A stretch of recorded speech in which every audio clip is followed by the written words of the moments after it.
The tornado should not have been able to turn. Kate Dawson watched it do exactly that. On the radar screen above her dashboard, the storm's hook curved east, hesitated, then snapped south toward Mercy Plains, as if an invisible hand had pulled it by the throat. No, the armored storm vehicle shook beneath a blast of crosswind. Gravel struck the reinforced windows. Beyond the windshield, noon had become midnight over the Kansas fields. Mercy Plains sat 11 miles ahead, population 812. One school, one nursing home, no warning sirens. Kate grabbed the radio. Mercy Plains Dispatch, this is Dawson Storm Research. Violent tornado approaching from the northwest. Move everyone underground now. Static answered. She switched channels. National Weather Service. The Mercy Plains circulation has changed direction by nearly 90 degrees. A man's voice broke through. Dawson, pull back. We lost Doppler confirmation. I have visual. Then get out. Kate stared through the glass. The tornado filled the horizon, a black rotating cathedral dragging the earth into the sky. Blue-white flashes pulsed inside it, 3 seconds apart.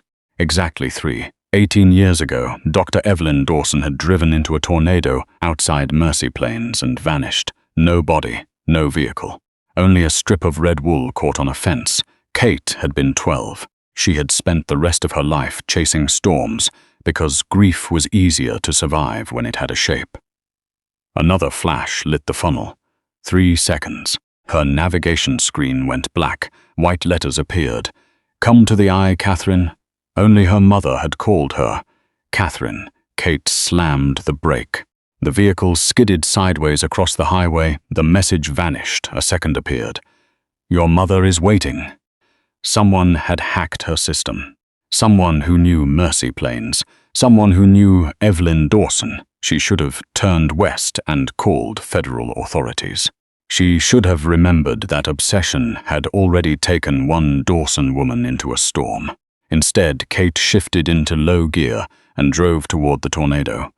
Rain erased the road. Wind shoved the 12,000-pound vehicle toward a ditch. Kate corrected, breathing in counts of 4. At half a mile, the outer circulation hit. The vehicle lifted on its suspension. Kate screamed and drove harder. A utility pole crossed the road. She struck it at an angle. Wood exploded across the grill. Something large rolled through the darkness beside her. Then every sound stopped. Kate entered the eye. Thin sunlight fell through a circular opening in the clouds. Around her, the tornado formed a moving black wall. Boards, metal, and entire trees rotated along its inner surface. The road ended at an abandoned gas station she remembered from childhood. 6 black SUVs waited in a perfect circle around the cracked pumps. Men in dark suits stood beside them, with weapons lowered, but ready.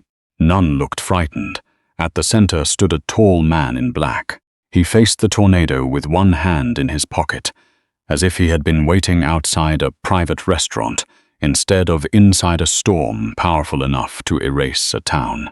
Kate knew his face, everyone did. Alessandro Romano, a mafia boss protected by companies, politicians, and fear. He stood inside the eye, holding her mother's red coat. Kate stopped 20 feet from him, opened the driver's door, and stepped down.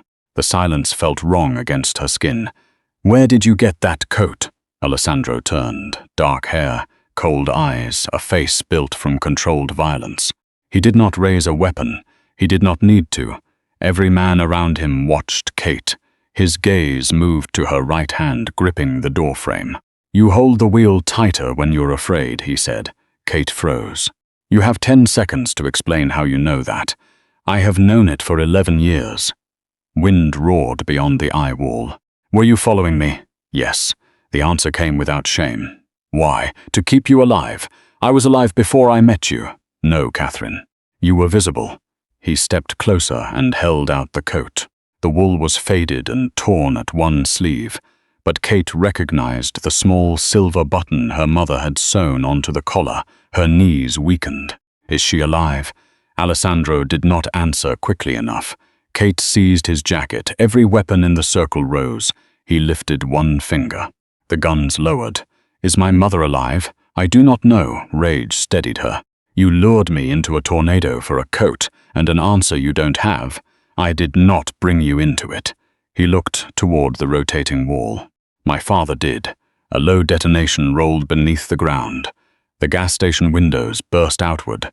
Kate turned toward Mercy Plains. 3 blue-white flashes pulsed inside the tornado. Alessandro caught her arm before she could run back to the vehicle. Let go.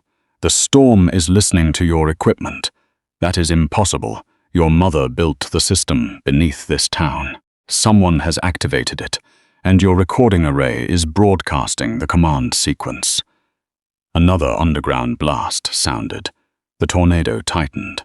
Alessandro stepped close enough for Kate to see a thin scar beneath his left eye. In 6 minutes, every road out of Mercy Plains will be gone. You expect me to believe the Mafia controls weather? No, his gaze shifted to the red coat. I expect you to believe your mother helped us control it. And Suv exploded at the edge of the circle. The eye filled with fire, men shouted. Gunfire cracked from inside the moving wall of debris. Alessandro pulled Kate against his chest and turned his body over hers as bullets struck her armored vehicle. Who is shooting at us? She gasped. My father's men. You said your father made the storm. He did. Alessandro drew a pistol and fired through the smoke without releasing her. Then why does he want you dead? His arm tightened around her. Because I chose the town. His eyes dropped to hers. And because I chose you. The black wall began closing around them. The eye collapsed behind them, like a closing fist. Kate barely reached the driver's seat before Alessandro slammed the armored door shut and ordered his convoy forward. The tornado's inner wall swallowed the gas station in black rotation. Fire vanished. Silence vanished. The world returned as violent noise. Wind hammered the vehicle hard enough to rattle Kate's teeth. Root! She shouted. Alessandro braced one hand on the dashboard, the other on the steel bar above her door, as if he meant to hold the storm back by force. County Road 9, then south through Miller Creek. That road floods. It is still standing. For now, she forced the vehicle through blinding rain while 6 black Savs formed around them in a moving shield. 2 ahead, 2 behind, 1 on each side. The convoy looked unreal in the storm, like something military and criminal at the same time. Kate checked the radar. The circulation is expanding. I know. You keep saying that like you know everything. I know enough. That is not reassuring. It is not meant to be. A shape moved ahead through the rain. Kate leaned forward. Stop. A yellow school bus had jackknifed across the road, one side hanging over a drainage ditch while the rear wheels spun uselessly in mud. Children pressed against the windows. Their driver was outside, trying to guide them out one at a time while debris flew past. Kate hit the brake. Alessandro did not argue. He opened his door before the vehicle fully stopped. Stay here, he said. She stared at him. There are children in that bus. I can see that. Then don't tell me to stay here. The moment she stepped into the storm, Alessandro caught her wrist. His grip was iron, not panicked, possessive, controlled. When the wind changes, get low, he said. If I pull you down, you do not fight me. Kate yanked free. I've been chasing tornadoes since I was 19, and surviving them because you were lucky. He turned away before she could answer, already moving toward the bus through flying gravel. Kate followed anyway. 3 of Alessandro's men spread out instantly, using their bodies and doors as barriers while 2 more reached the bus. One smashed the rear emergency latch with a crowbar. Another carried a little girl wrapped in a pink raincoat through the screaming wind. Kate climbed onto the bus steps. Everyone out, heads down. Move fast! The driver, a middle-aged woman with blood on her forehead, looked at her in shock. Kate Dawson. Not the time. A boy of about 10 grabbed Kate's arm. Is it gonna hit us? Not if you listen. She handed the first children down toward Alessandro's men, then turned back for the youngest. The bus groaned, metal twisting under the pressure. Outside, Alessandro stood in the center of the road, holding a sheet of torn road sign like a shield, while debris struck it in hard metallic bursts. He pulled children behind him one after another, shoving them toward the nearest SUV. A telephone pole snapped somewhere in the darkness. Kate looked up just in time to see live power lines whip across the road. "Down!" Alessandro turned at the sound of her voice. Instead of dropping for himself, he lunged toward her and drove her against the side of the bus as the cable lashed through the air where they had been standing. The impact stole her breath. His body pinned hers from shoulders to knees. Rain streamed down his face. His mouth hovered inches from her cheek. She felt the violence in him, not as anger, but restraint. He looked at her as though the storm itself were a minor inconvenience compared to the possibility of losing her. "You argue at terrible times," he said. Kate's pulse jumped hard enough to hurt. "You redirected a tornado into my town, and you're criticizing my timing." "Yes." He pulled away too soon and turned back to the rescue. Within 2 minutes, every child was packed into the SUVs. The bus driver climbed into the last one, still shaking. Kate was about to return to her vehicle when she noticed a small silver dash cam hanging crookedly near the bus driver's seat. Attached to it was a card, Romano Emergency Shelter Route. Her stomach tightened. She walked back through the rain and held it up to Alessandro once he climbed into the passenger seat. "You already had shelter routes prepared?" "Yes, for Mercy Plains, for 12 towns." Kate stared at him. "You expected this. I prepared for it. That is not the same thing." "No," he said quietly. "It is worse." The convoy moved again. Mercy Plains appeared through the rain, 5 minutes later half swallowed by darkness. Sirens still did not sound. The water tower leaned under the wind. A grocery store roof was already peeling away in huge metallic strips. Kate gripped the wheel tighter. Alessandro noticed. Of course he noticed. "You do it with your left hand first," he said. She didn't look at him. "Do what?" "Tighten when you are afraid. Left hand first. Then the right." "You talk like you've been in this seat." "I have."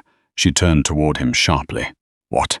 "When you left the vehicle during the Topeka Hail supercell, 3 years ago, I moved it off the road before the circulation crossed back." Kate almost drove into a mailbox. "You were there." "Yes, the Oklahoma rollover. Yes, the El Reno flood rescue. Yes," her voice dropped. "How many storms?" "Most of them." The answer should have terrified her.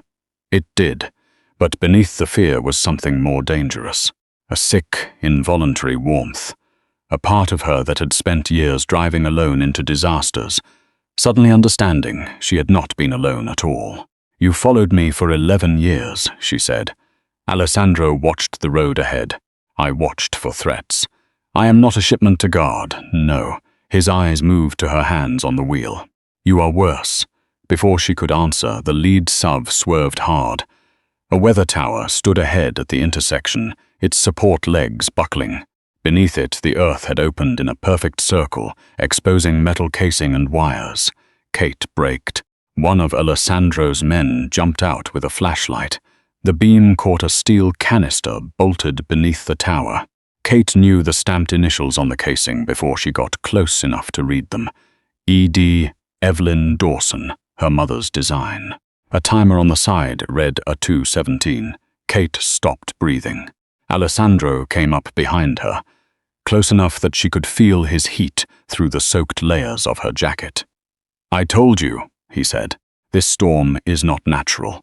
The timer dropped to 02:16s, and far above Mercy Plains, the tornado changed direction again. The tower timer reached 2 minutes. Kate knelt in the flooded street, staring at the steel canister stamped with her mother's initials. E.D.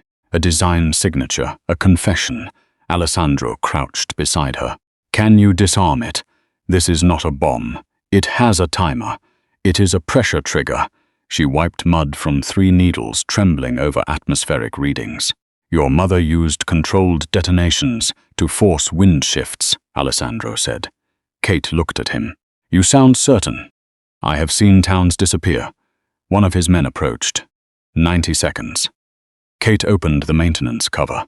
Copper coils surrounded a port, shaped exactly like the connector on her storm recorder. This was built to communicate with my equipment, then disconnect it. If I pull the wrong line, it detonates. Tell me what you need. Silence. Alessandro turned. No radios, no engines, no one speaks. The convoy fell silent. Only rain and a mechanical hum remained. The hum rose every 3 seconds, like the blue flashes inside the tornado. Kate followed the rhythm to a black switch. It is waiting for a signal. From your vehicle, from me. She connected her recorder. A waveform appeared, a human voice. Her mother whispered through static, "Catherine, count backward from 7. Kate stopped breathing. The timer showed 34 seconds. When I was afraid, Kate said, she made me count, then count. 7, the first needle dropped. 6, the second moved. 5, a red light went dark.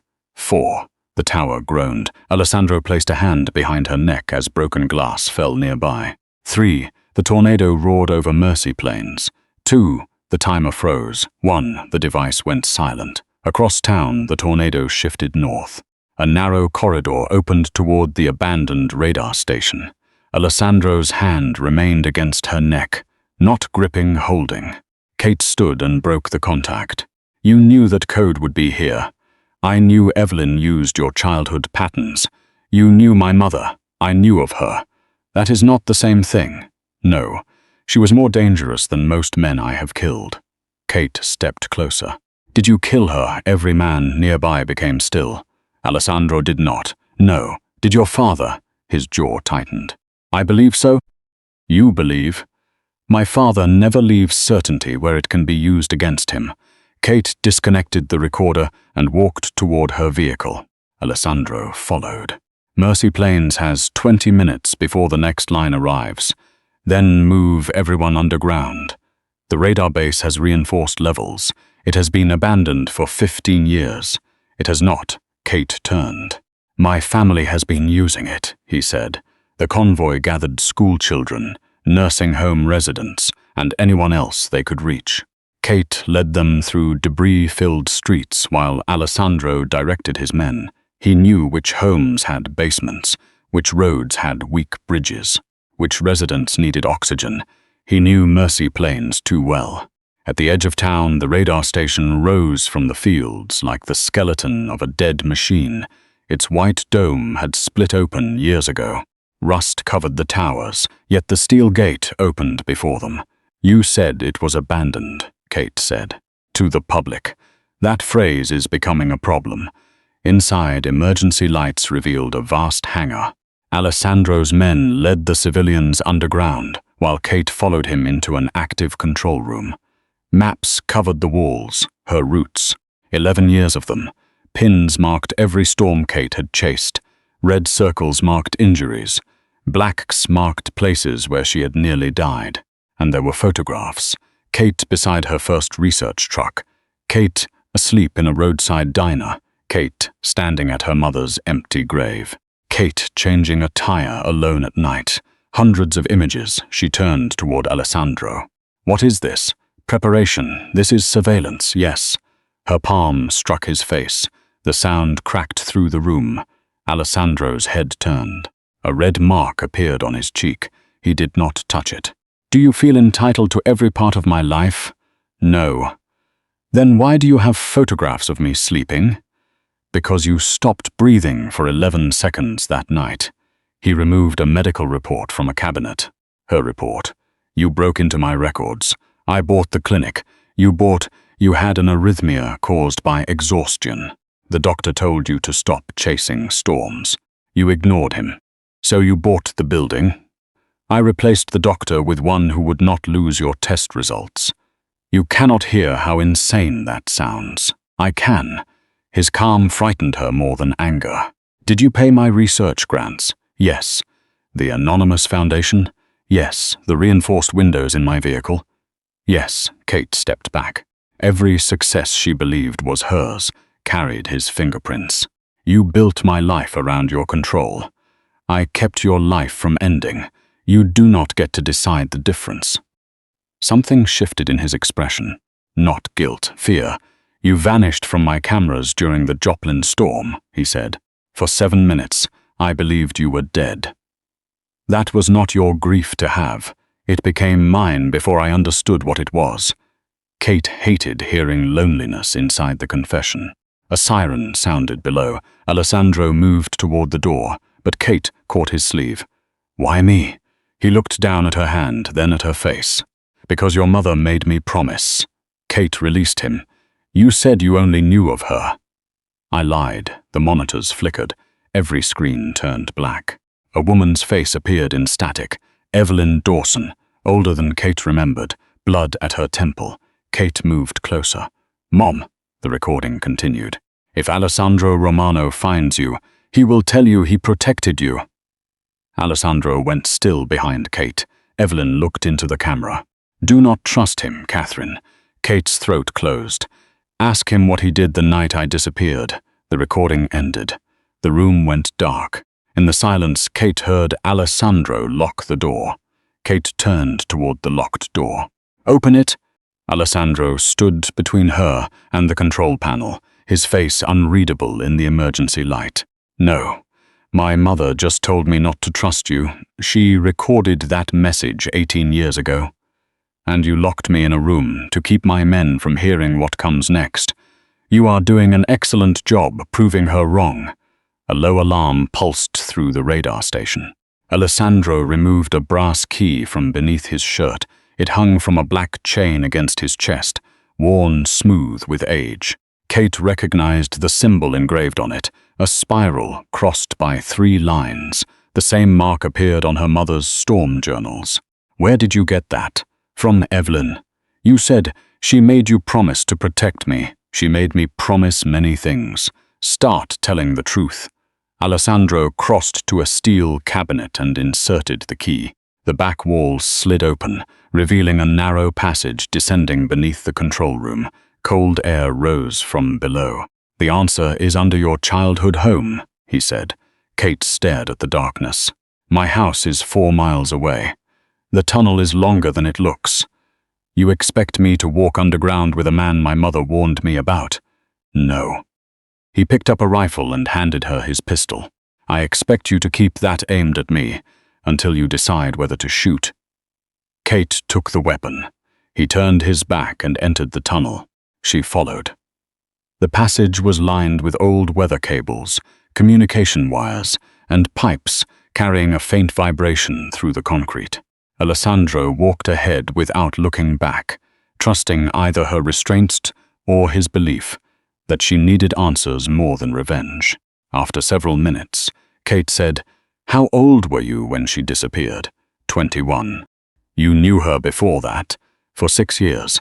My mother worked for your family while raising me. She worked against my family while pretending to work for us." "That sounds convenient.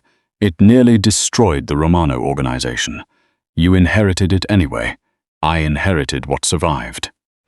The tunnel opened into an underground chamber filled with rusted instruments. Glass walls enclosed scale models of towns. Tiny houses stood beneath miniature weather towers. Kate approached the nearest model. A red pin marked the sheriff's office. A second marked a farmhouse. A third marked a church. Dates were written beside each location. The church had burned during a tornado in 2001. The sheriff had died inside. Kate remembered adults calling it a tragedy. Alessandro switched on a projector. A diagram appeared across the wall, Weather Event Concealment Protocol. Below it was her mother's signature. Kate felt sick. "No, Evelyn designed targeted pressure blasts," Alessandro said. "Explosives beneath weather towers altered local wind patterns for seconds at a time.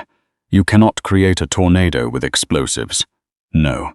But you can strengthen circulation already forming, redirect debris, collapse one building while leaving another standing." The projector showed recorded storm damage. A courthouse ripped open, a vehicle overturned beside an untouched road, a house destroyed while the neighboring homes remained intact. "Each target looked like weather," Alessandro said. "No bullets, no witnesses, no investigations into my father." Kate faced him. "How many people?" I found records for 37. Assassinations. Confirmed. And everyone else killed by the storms, his silence answered. Kate looked again at Evelyn's signature. My mother built this. She believed she was helping study tornado disruption. At first, yes. When did she discover the truth? When my father ordered a demonstration in a town that had refused him. Mercy Plains. Red Creek, Oklahoma. Kate knew the event. 22 dead. An EF4 tornado blamed for a courthouse collapse and a hospital fire. She tried to shut it down, Alessandro continued. My father threatened you. Kate raised the pistol. And what did you do? I helped her steal the command archive. Why? Because I had seen my father use the system. That is not the whole reason. No, his eyes held hers. She showed me a photograph of you. The air between them seemed to narrow. I was a child. You were 7, missing both front teeth, holding a cardboard weather vane. Kate remembered the photograph. It had stood beside her mother's bed. What did that change? Nothing at first. The answer was cold enough to be honest. Then my father ordered me to locate you, and you did. In 48 minutes, a chill moved through her. What was the order? Alessandro looked away for the first time. To take you.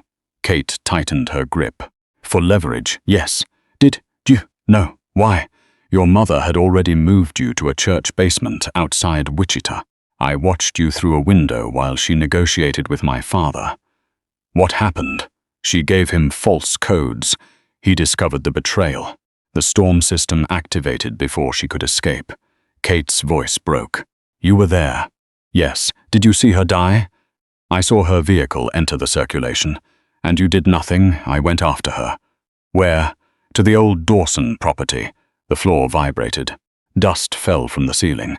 Alessandro's head turned toward the passage behind them. Someone is in the tunnel. The lights went out. Gunfire erupted. Alessandro struck Kate hard enough to knock her behind a concrete console. Bullets shattered the projector. Sparks sprayed across the room. He fired twice into the darkness. A man screamed. Kate crawled toward the far wall, the pistol held in both hands. A shadow entered through the doorway. She fired. The figure dropped. Another shot cracked. Alessandro's body jerked. He remained standing long enough to kill the second attacker, then caught the edge of the console. Blood spread beneath his shoulder. Kate reached him as he fell. Let me see. It passed through. How do you know? I can move my arm. That proves almost nothing. She tore open his shirt near the wound. The bullet had entered high beside his collarbone and exited through his back. You need pressure. Kate pulled off her overshirt and pressed it against him. Alessandro watched her hands. You should leave. The tunnel may have more men. That is why you should leave. You were shot protecting me. I was shot because I stood in front of a bullet. Do not romanticize poor positioning. Despite herself, Kate almost laughed.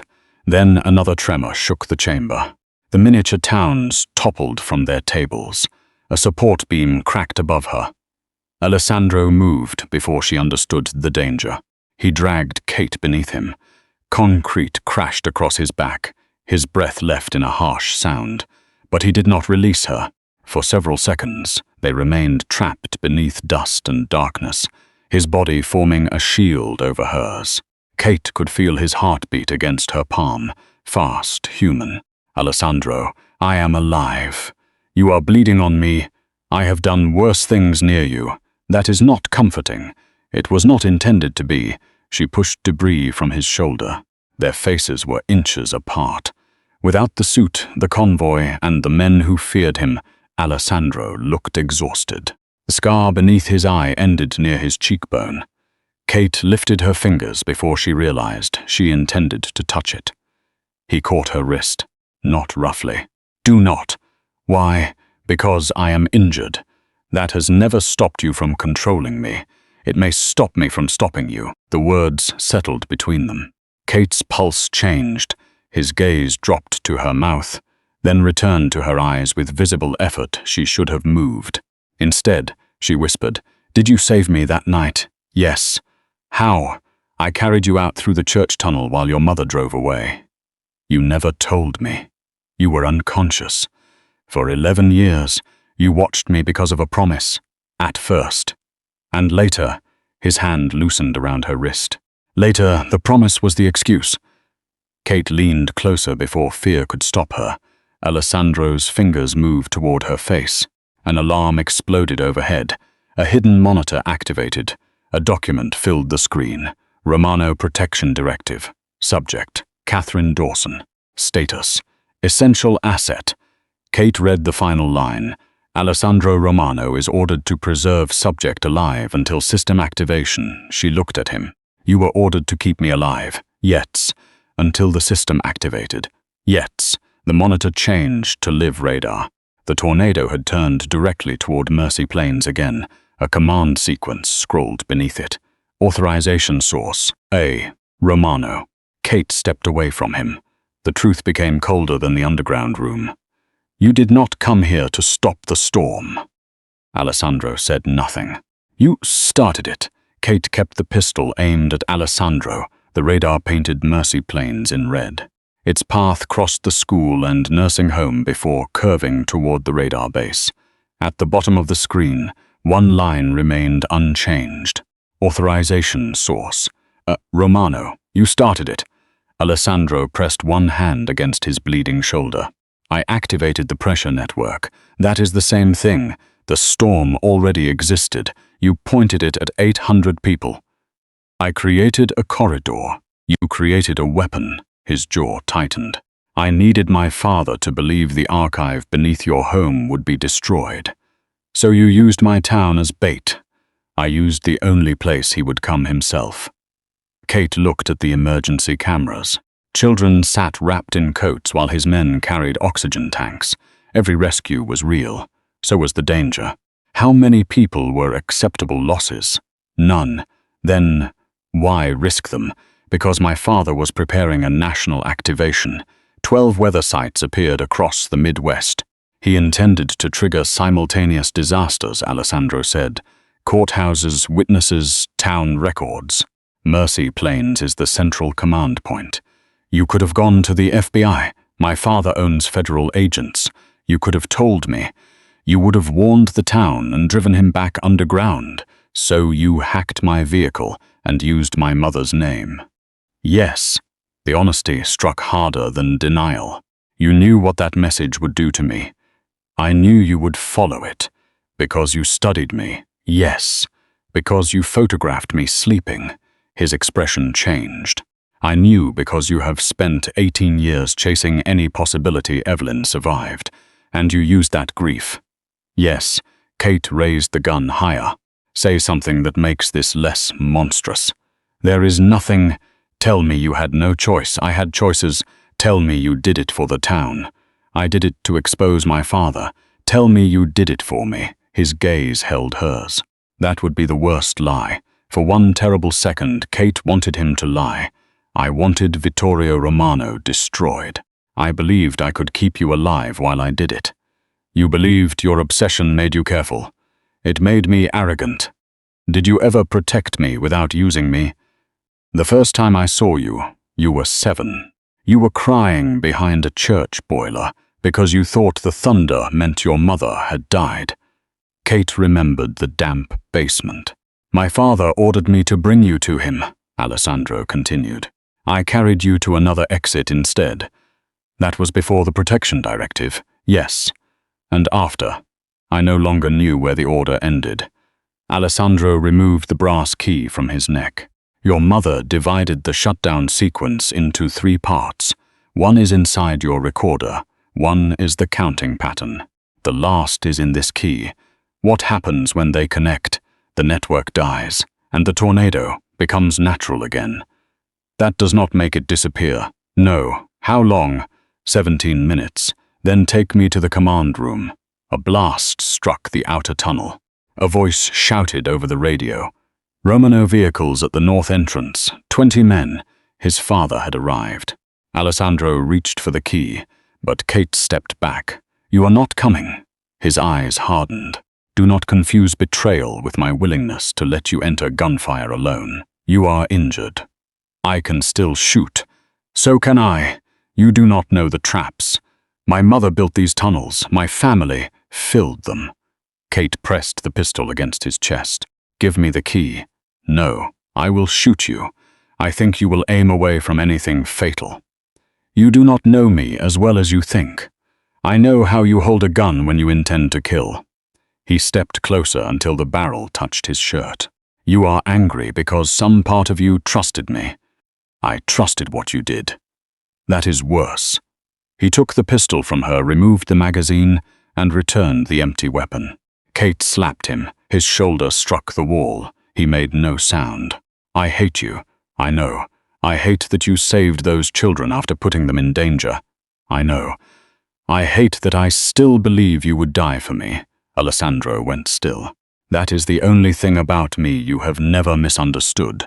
Gunfire thundered closer. He pressed the brass key into her palm and closed her fingers around it.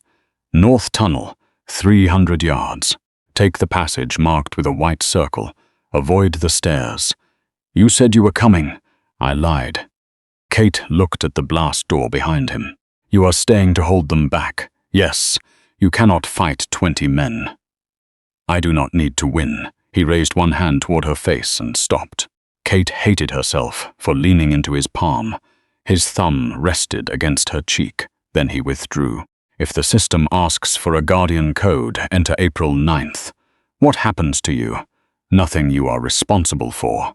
The blast door began bending inward. "You do not get forgiveness because you sacrifice yourself. I am not asking. You do not get to turn this into proof that you loved me." His gaze dropped to her mouth. "No, I only need you alive long enough to hate me." The door split. Alessandro shoved Kate into the north tunnel and sealed the interior gate between them. She struck the metal. "Open it." He raised his rifle toward the approaching shadows. "Shutdown code," he said through the intercom. 719 Evelyn 0. "That is not the sequence on the key." "No. What is it?" "The code that floods this bunker." Her blood went cold. "You plan to trap your father underground." "Yes, with you inside, if necessary." Gunfire erupted beyond him. Kate slammed both hands against the glass. "Alessandro!" He looked back once. For one unguarded second, she saw the man who had followed every storm because losing sight of her terrified him. Then he shot the tunnel controls. The glass went black. Water roared behind the sealed gate, and Kate ran carrying the shutdown codes of the man she had just abandoned to drown. Kate reached the white circle passage with flood water chasing her. It struck the gate behind her hard enough to buckle steel. Somewhere beyond the sealed chamber, gunfire stopped. She refused to imagine why. The brass key cut into her palm as she climbed a service ladder toward the main radar tower. The control floor was alive. Servers surrounded 12 storm systems rotating across 12 monitors. An older man stood at the central console, one hand resting on a silver cane. Vittorio Romano looked like Alessandro after every trace of mercy had been removed. 2 armed men locked the hatch behind her. "Call off the storm," Kate said. "You have your mother's impatience, and you have minutes before I destroy everything she built." Outside, the first tornado moved north of Mercy Plains. Behind it, a second hook formed on radar, smaller, faster, aimed directly at the tower. "You created another one. I prepared a correction. There are people below us. There are always people below power." Kate lunged for the console. A guard caught her. She drove an elbow into his throat and slammed his wrist against the desk. His pistol fell. The second guard aimed. Vittorio tapped his cane. Alive, the man struck Kate across the face instead. She fell, tasting blood. "Alessandro chose you over an empire," Vittorio said. "He chose to expose you. He chose as I trained him to choose. You trained him to follow me. I trained him to protect an asset until it unlocked the system. He disobeyed you when I was 7, a sentimental mistake that became a disease. Then why did you need a tornado to kill him?" A security screen showed the flooded bunker. Water churned through the corridor where Kate had left Alessandro. No body appeared. "What happened to my mother?" He saw what she wanted him to see. Vittorio opened an old recording. Evelyn stood inside the tower 18 years earlier, soaked with rain, one hand pressed beneath her ribs. Behind a locked door, young Alessandro pounded on the glass. "If Catherine sees this," Evelyn said, "tell her I did not leave." Kate's breath broke. "I made the system. I believed I could control who used it. I was wrong." She connected a cable to the console. "I am sending Alessandro away with the final key. He will think I drove into the tornado." Young Alessandro shouted, "Evelyn, open the door. I need him to believe he failed. It is the only thing strong enough to make a Romano protect someone he was ordered to destroy." Kate looked at Vittorio. "You let him carry that guilt." For 18 years on-screen, Evelyn entered a command. The weather map destabilized. Vittorio's younger voice ordered her to stop. Evelyn smiled through tears. "No," the windows exploded. The recording cut to static. "She died here," Kate whispered. "Beneath it." The tower collapsed into the bunker. "You told everyone the tornado took her." "It did." "No, you did." Vittorio extended his hand. "The key. What happens if I use it?" "The system recognizes the Dawson bloodline. You authorize permanent control. You need me alive, until you touch the sensor." A guard seized her wrist. Kate drove the key into his forearm. He released her. She ran for the console, but shutters slammed over it. Vittorio caught her by the hair and forced her against the window. Below, Mercy planes flickered under emergency lights. 800 people survived because I allowed Alessandro to rescue them. You wanted them underground. Witnesses are easier to erase when they share one grave. Kate struck him with the back of her head and grabbed the emergency microphone. "This is Kate Dawson. Leave the radar base. Move south through Miller Creek. Avoid the highway." A guard tore it away. Vittorio struck her ribs with the cane, then locked her wrists to a steel chair. The second tornado was 5 miles away. A red light appeared. "Dawson authorization required." Vittorio forced Kate's bleeding palm onto the sensor. "Identity confirmed," the system announced. He entered his code. "Access denied. Guardian identity, Alessandro Romano." Kate laughed through the pain. "My mother chose him. She manipulated him, maybe. But he still chose what to become." Vittorio seized the radio. "Find my son," static answered. Then Alessandro's voice filled the room. "You should have checked the service elevator." The lights died. Gunfire erupted. One guard fell. Alessandro stepped through the smoke with water pouring from his clothes and blood covering his left side. He fired once. The second guard dropped. Vittorio stared at him. "You drowned. I changed my mind." Alessandro saw the bruise on Kate's face, the restraints, the blood on her hands. Something cold and final settled over him. Vittorio aimed at Kate. Alessandro shot the weapon from his hand. The second tornado struck the field. The tower bent. Glass burst inward. Steel screamed. The floor tilted beneath them. Vittorio slid toward the shattered windows and caught a railing. Alessandro tore the restraints from Kate's wrists and pulled her against him. "You came back." His fingers touched the blood at her mouth. "I never left." A support beam crashed between them and the stairwell. The tower began collapsing floor by floor. Alessandro looked toward the roof hatch. There is an exterior maintenance cable. In a tornado, it is the only way down. The floor split. Kate grabbed his coat. "Your shoulder still attached." Barely he fired at the roof lock. The hatch opened. Wind seized them. Alessandro pushed Kate onto the exterior ladder and climbed beneath her, shielding her from debris.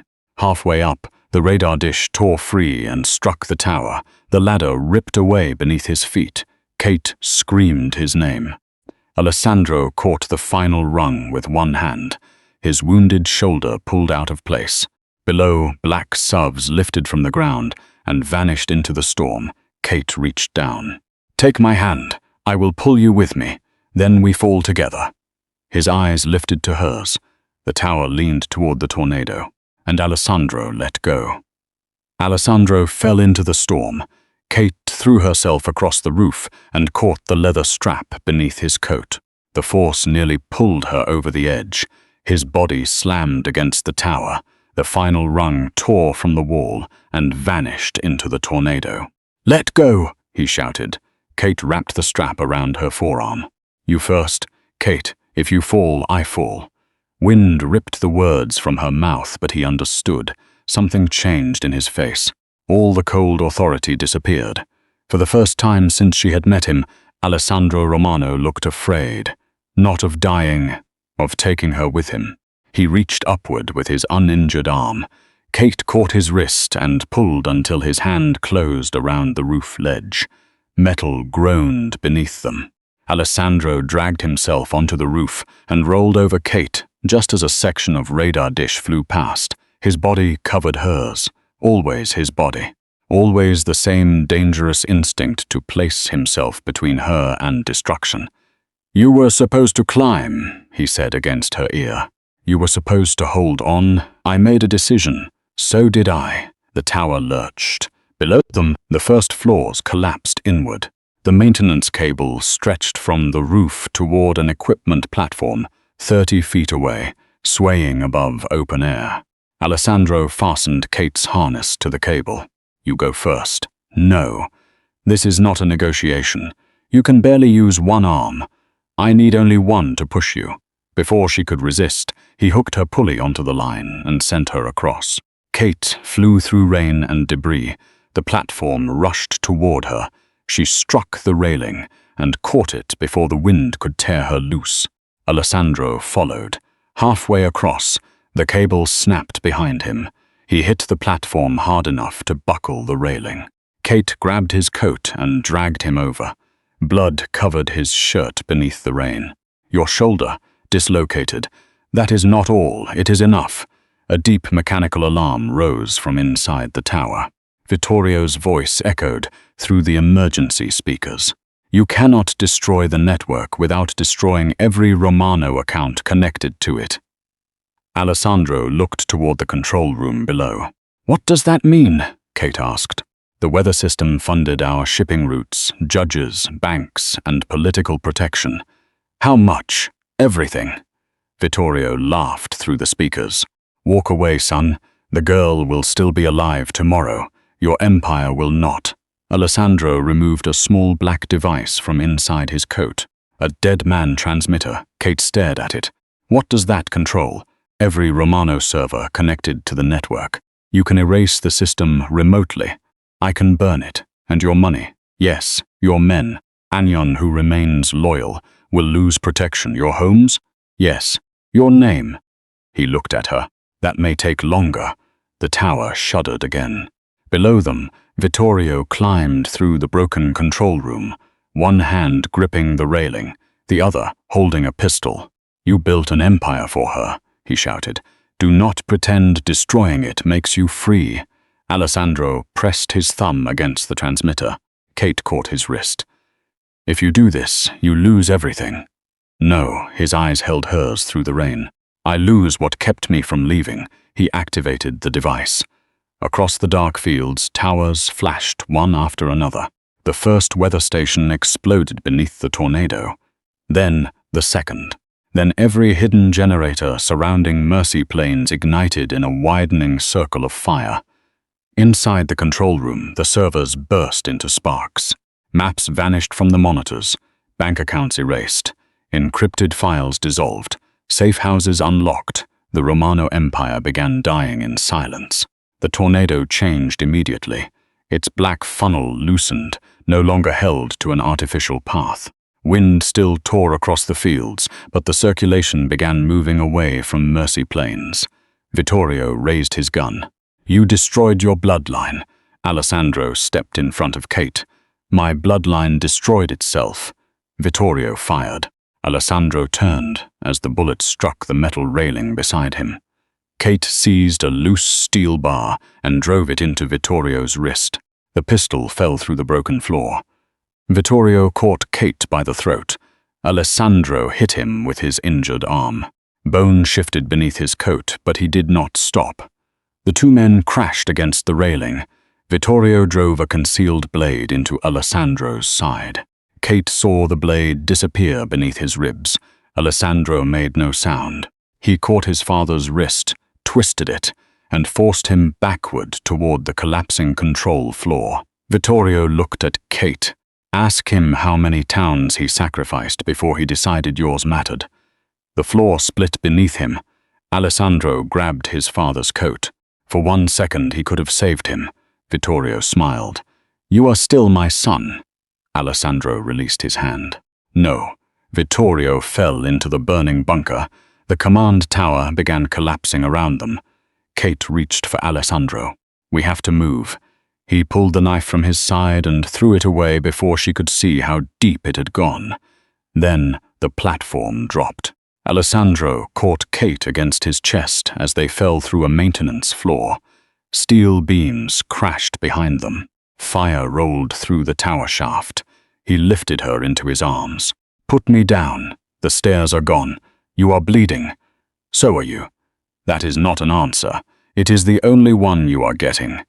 He carried her across a tilting catwalk while the radar tower folded into the storm. Below, his convoy burned. Black SUVs were lifted one by one and thrown across the fields. Men ran toward the shelters. The symbols of his power disappeared beneath mud and fire. Alessandro did not look at them.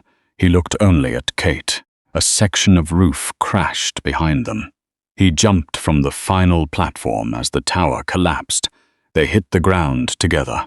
Alessandro rolled, keeping Kate above him as steel and concrete struck the earth where they had landed. For several seconds there was only dust. Then Kate heard sirens, real sirens. Mercy planes' emergency vehicles moved through the rain. The school remained standing. The nursing home lights still burned. People emerged from the shelters. The town had survived. Kate turned toward Alessandro. He lay beside her, staring at the clearing sky. Rain washed blood from his face. You did it, she whispered. We did. You lost everything, I know. Was it worth it? His eyes moved to her. Yes, the answer came too quickly, too absolutely. Kate touched the scar beneath his eye.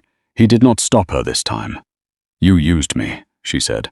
Yes, you lied to me. Yes, you made decisions that were never yours to make. Yes, I do not know how to forgive that. I would not trust you if you did. Her fingers trembled against his cheek. But I know you came back. I will always come back. You cannot promise that. No, his hand moved into her wet hair. But I can spend whatever remains of my life trying. Kate leaned closer. Their foreheads touched. I hated you in that bunker. I know, I wanted you to survive anyway. That was inconvenient, she laughed once, broken and breathless. Alessandro almost smiled. Then his expression changed. The cold control disappeared again, leaving only the man beneath it. I love you, he said. No command, no expectation, only truth spoken in the ruins of everything he had owned. Kate kissed him. His mouth was cold from the rain, restrained for only a heartbeat before one hand closed around the back of her neck. The kiss tasted of blood, fear, and every moment they had stopped themselves. When Kate pulled away, his eyes remained closed. I love the man who came back for me, she whispered. He opened them, and the rest would have to earn it. A faint smile touched his mouth. Then I finally have work worth doing. Someone called Kate's name from across the field. She stood and offered him her hand. Alessandro took it, but when he rose, pain flashed across his face. His hand moved briefly to his side. Kate saw blood between his fingers. That is not from your shoulder. Later, Alessandro. The town needs you. So do you. He looked beyond her toward the weakening storm. For the first time, a tornado moved across the Kansas horizon without obeying any Romano command. Alessandro watched it with an expression Kate could not understand. Wonder, grief, goodbye. Then he straightened, hid the wound beneath his coat, and walked beside her toward Mercy Plains. Behind them, his empire burned. Inside him, a piece of Vittorio's blade remained beneath his ribs. By dawn, Mercy Plains was no longer recognizable. The radar tower had become twisted steel beneath a pale Kansas sky. But people were alive. Kate spent hours giving federal teams coordinates and access codes. Each time someone asked about Alessandro, she looked toward the place where she had last seen him. He was gone. One of his men approached, carrying Alessandro's blood-stained coat. "He ordered us not to follow," the man said. Inside the coat, Kate found the brass key and a page listing 12 hidden rescue stations. At the bottom were 5 words. "They were always yours, Catherine." Kate drove west. Only one storm remained on the horizon, natural, uncontrolled. It moved across the prairie without hidden towers or men deciding who would survive beneath it. She found Alessandro beside an abandoned highway. He stood at the edge of a wheat field, his shirt dark with blood, watching the storm as if he had never seen weather before. Kate stopped beside him and opened the passenger door. "You should take me to federal agents," he said. "Get in. I endangered your town. Get in." He almost smiled before lowering himself into the seat. Kate climbed behind the wheel. For the first time since meeting him, Alessandro gave no destination. "Where are we going?" "Away from Mercy Plains. That is not a location. It is the first decision you are not making." Alessandro watched her hands. "You are not afraid." "I am. Your hands disagree." "My hands are tired of telling you things. They have always been honest." His voice had weakened.